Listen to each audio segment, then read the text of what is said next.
Good morning, everybody. Hi, guys. How are you all doing today? So it's now April the 17th. It's about 1 p.m. Central Standard Time. I guess I should be saying good afternoon instead, right? But I'm not really a morning person. I kind of get up whenever I want to, and it's sometimes dictated by what these altcoins are doing based on my RSI alerts. So I'm probably just going to give you guys this very quick update and then just head to bed. So let's just do a quick 10-minute altcoin update. And the 10 coins that I'll be looking at today are basically OmiseGo, EOS, XRP, IOTA, LTC, and we'll even take a look at Ethereum here very quickly as well. But we're not going to get into too much detail in them. It's more so just a quick snapshot of what is going on with it right now, right?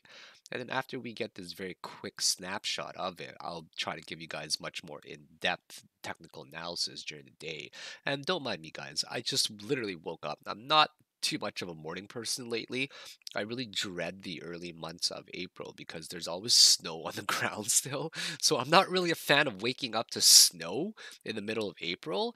And I'm just really looking forward to heading out on my vacation near the end of May or very early June. I cannot wait to get out of here right now. So let's take a look at the daily chart, which is what we'll be taking a look at mainly on all of these 10-minute updates that we'll be doing in the morning and in the evening very quickly as well. Okay, so let's take a look at OmiseGo. What we see with OmiseGo is it's actually reaching almost oversold conditions right now already. There was some bearish pressure to come down over here, right? There was some bearish pressure to come down with the wick over here. And now what we're getting is we just simply cannot break above the like whatever high that is. The high is $11 or $15.70. And this open was $11.48. So around 1150 to 1170, it's actually meeting some very hard resistance right now that it just simply cannot break. We're seeing kind of a sideways trend, but the way that we look at this more so would be like that, in my opinion, right? More like a channel. Kind of something like that right there that's happening with a massive bull trap that happened in this region. So now I think a lot of people are going to be watching to see if it's actually going to bounce off of this particular channel range. And that's around the $14 mark right there. We look at the RSI though, it is actually, it's not really too indicative of a downtrend, but overall and over time on the 4 hour chart, we are getting, of course, a downtrend, but simply because in price action wise as well, it's downtrending, right? This is usually setting up for a downtrend, in my opinion, where it just starts to steadily head down like that. So it's hard for me to see that this is actually going up anymore. We look at the MACD on the daily chart, it's starting to finally downtick for the first time there. So where could we find support for the temporary time being? We could find support perhaps, just perhaps, guys, if it does land in this particular channel right here, we might find support like around the $14 range. But of course, more so support would be respected right around this low here of $12.41, right? And around this range right there. If we do end up getting some sort of high, you guys got to remember that the slope to resistance here could act as a very hard support, right? So who knows? If we do end up getting one more wave, we might even go up to about $16 range right there. But if we actually don't get a higher high and we consider it from the wick end right there instead, well, it might actually just confine to some sort of symmetric triangle that can actually move upwards or break downwards. You never know. So if this were the actual pattern, of course, the play would be if it goes down, right? If it goes down, look for support in this particular region right here. If it actually goes up, then we might actually find a really nice test to the previous high right over here, which was around the $17.44. So let's take a look at EOS and see what's going on right here now. Daily chart still looking fairly bullish, right? On the daily chart, we actually broke above the 55 EMA over here. We were getting a series of rejection candles to come down, right? Comes down, but these wicks are actually implicative that the bulls are supporting it right now as well. We're kind of confined to a very range-bound region right now, which is signaling to me a no trade zone for a longer-term swing position. But of course, for scalping, it's kind of a scalper's dream right now, where I've been making some decent bank on it. But on the past 4 hours, right, only an hour to go, we're actually getting a shooting star candle. A shooting star candle implies that the bulls are starting to lose steam, right? So we have to make sure that we're aware of that. Where is the support region for EOS? This lower region right there. Definitely a lower support region there, and also where the 55 EMA is right here. We always have to make note of the 55 EMA. It's definitely one of the more significant ones in my opinion. If we actually end up breaking this range right here, $9.10, basically this range right here, take a look guys, okay, where these wicks are with a lot of resistance, but specifically where this high was. This high was $9.10. We could easily be testing this particular range up here as well, okay? We could be testing somewhere up there, $9.58 range. So this might actually signal a fairly decent risk to reward ratio if we break out of there with conviction. But we'll see, right? It's a super, super small gain for a 5% gain, risking about 1% of your money there. Not bad at all, in my opinion. But overall, I think a lot of coins are going to be getting into some sort of correction zone, just simply because it's had its run, guys. Like, it's really had its run. I believe Bitcoin is going to start correcting a little bit soon too, and because Bitcoin's going to correct, that unfortunately all the other coins are going to follow suit with it. Ripple has not had much price movement at all, guys. In the past few hours, right? It's been trending between 67, actually more like 61 cents and about 69 cents. But just since like yesterday morning in particular, right, in the 1 hour chart, it's been kind of a no trade zone to me at all since the 17th in the morning. I mean, a 1 cent range is really not that much for a lot of people, so they don't really focus on taking these really small trades. So I think that we're kind of range bound right here, right? Just the way it's looking right now, complete sideways trend. If we actually just draw some triangles here to see some major supports and resistances, see if we can get some symmetric triangles going, what we see is that it's reaching kind of a critical point right now. This could actually be a continuation pattern for the uptrend, right? We haven't really reached any high RSI yet right here. So I'm still kind of waiting very, very patiently to see what's going on here.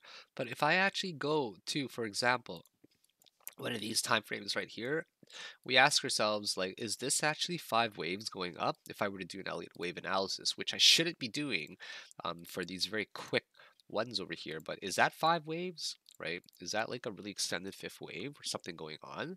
So the play for me right now is to take the base wedge of this range right here, okay? I take the base wedge of this range right here, just kind of something like that in there, and then, I will clone it, you know, something like that. And then I will also make another clone to come down here. So what we say to ourselves is if this triangle pattern actually plays out, if it breaks down, it'll reach this target right there. Perhaps, I don't want to say it, but around the 61 cent range. If it does actually break upwards, then it's most likely going to hit this range right there. Because the base range of the wedge is usually implicative as a target. So if it does go up, it's going to probably hit around 74 cents. So Ripple is looking like one of the more bullish coins, in my opinion, compared to a lot of other ones out there right now. We haven't really reached any sort of extremely high R size yet. So let's take a look and wait. So I do see it potentially hitting between 60 to 62. If that triangle does break down, if it goes up, it could hit anywhere between 72 to 74. But most likely, you guys got to keep in mind that we're most likely going to hit this one right here first, okay, around the 71 cent range, and that's going to be a very major resistance over there. So just taking a quick snapshot at some of these coins, right? Let's take a look at IOTA to see what she's doing as well. IOTA has been one of the more bullish coins in my opinion, but I do believe that the correction is still upcoming, right? I believe it's upcoming because we take a look at simple charts right here, and we cannot help but find 5 particular waves that have actually completed already. So because we find 5 particular waves completed, we say to ourselves, that's probably 1, 2, that's probably 3, that's probably 4, and that's probably 5. And most likely there's going to be some sort of ABC correction coming down. So because I do see IOTA at a very high peak right now, right? I don't see this as an actual continuation bullish pattern at all. The way that I'm seeing this is a flag invertedly, right? It's an inverted flag, and you guys all know how inverted flags look on our side. They end up breaking to the downside. So I'm just kind of waiting right now for this to break and catching IOTA on the downside. We see it hitting some sort of resistance right here, as you guys can see already, where it's making, or sorry, a slope support there. But as soon as that slope support breaks, it's more likely to break down than break up. So on a bigger picture for IOTA, if I actually drew it like this, okay, I'm not going to bother changing my degrees. Like, that's waves 4 somewhere there, and there could be a wave 5. Actually, I will, just to make it not as confusing. So let's go to minor. Okay, so if I actually drew my waves like that, right, we can easily see 1, 2, 3, 4, 5, subwaves 1 right there. This made a very huge extended third wave right there. So if we were to take Fibonacci retracement and also taking a look at the current support and resistance zones, we easily see that these zones right here, well, this was obviously tested for the A coming down. Well, the B and the C could be tested anywhere between $1.40 to $1.45 to $1.33 range right there, because I think IOTA is going to be one of the more bullish coins right now, just based on how everything is looking. And also, yesterday's daily chart ended up finishing with a hanging man candle, right? Hanging man candle is very indicative that we're kind of at that max right now. But before we go down to test the 141 range, I do believe that we're going to test about the 152 range first. Because what we like to do is test on the daily chart, right? We test on the daily chart right here at the 151, 152 range at the 200 EMA. So before we can actually reach newer highs, it seems like a lot of these coins, since Bitcoin had its major run there already, that these coins are more likely to correct than anything, right? So Litecoin is actually on a tear right now. It's one of the more bullish coins as well. We take a look at the daily chart. It is parabolically moving upwards. It's looking fantastic, right? I personally guessed that Litecoin was going to reach a target. What was it? I think it was between like 116 to 120, but it actually reached about 124. And here we are trying to make a break attempt, right, above the 55 EMA on the 4-hour chart right here. I don't think that this one's officially completed its 5 waves yet, so it's still kind of on its tear right now, upwards, right? We reached the peak right here around the 71 RSI. Now, the big test is it can actually close above 200 moving average, which is above 137. I mean, Litecoin, since yesterday morning, um, like since the 16th, that is, since the 16th, it went from $1.25 to $1.40 there, which is a pretty substantial growth. I think that Litecoin is going to be one of the coins that ends up skyrocketing a lot more than other coins this year. In fact, I believe that Litecoin is even going to reach about $1,000, right? So where is the next major resistance that we see for Litecoin? Okay, we're just going to zoom out a little bit on a bigger picture here. Go to a log scale, make sure that we're on it. And what we easily see, right? What we easily see is that it still has a lot of room to go before we hit some sort of major resistance area. In fact, this resistance was only hit because of this long wick end right here, right? But if you guys take a look at it right here, we still have a lot of ways to go. And there's not that much resistance heading up to there. So if we take to the higher end right here, I believe that what Litecoin is eventually going to reach about or sorry, 145 to 150 range, right? And if that does actually happen right there, it's going to be some pretty good news. But right now, it's hard to tell, guys, if a Litecoin is in correction or not. I think that it is because it reached some astronomically high R size already, around the 70 and the 80 range.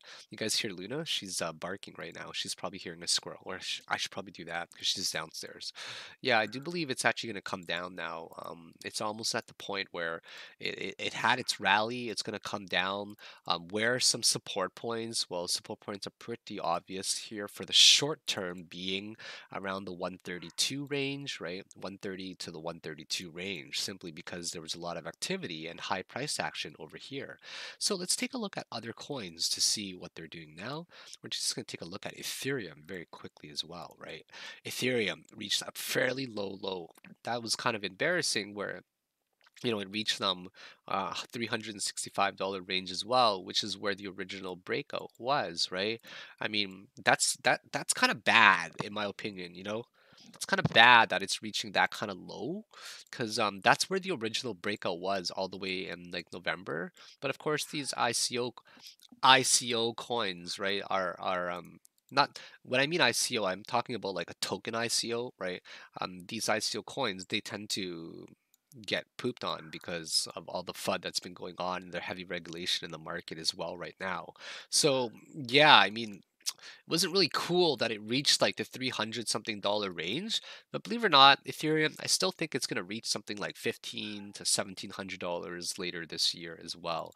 But it's looking fairly bullish, but I think it's coming up to a standpoint right now. I just cannot see it getting too much higher, especially based on Elliott wave counts as well. If I do a very, very simple Elliott wave count, that could be one, that could be two, that could be three, that could be four, and that could be five, right? So the very first test that I think it will make is most likely on, let's take a look at it right here. So on the daily chart yesterday, I just want to keep in mind that it ended up finishing with kind of a hanging man candle.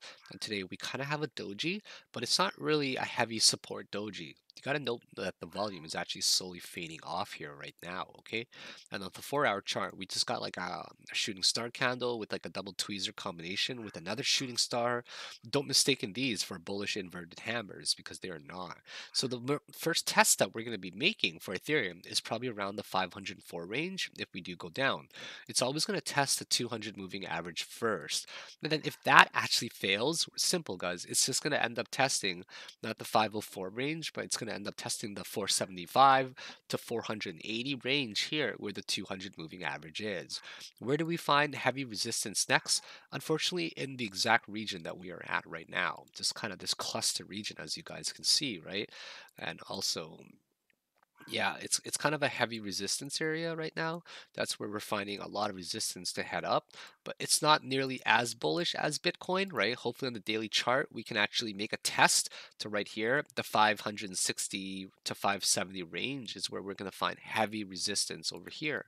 So other than that, I just want to give you guys a quick rundown of my thoughts, generally speaking, in a nutshell. So please don't take it, always take my quick information with a grain of salt. It's a very, very quick rundown. It's just playing I Spy with my little eye with what's going on here, right? Just to give you guys a quick snapshot. I won't be doing these too often, right? I'll try to in the morning and the evening, but that's actually wishful thinking. So yeah, I'll try to do these updates more often, right? Luna, it's the Philicon show, Luna. You really need to stop barking like that. If you want to be on the show, just come here right now. Just come upstairs, Luna. That you can actually be on the show. But you don't need to yell at me from the background, okay, Luna? It's the Philicon Crypto Show. It's not the Luna Show, okay? Sorry about that. Oh, sorry about that, everybody. I actually thought that it was on mute. My dog always tries to yell at me. She always wants to be on the show. But I'm like, Luna, if you want to be on the show, you just got to come upstairs over here, okay? And then we'll actually get you on the show. So anyways, that's my quick thoughts for what's been going on. And that's my 20-minute update. See you guys later. Bye now.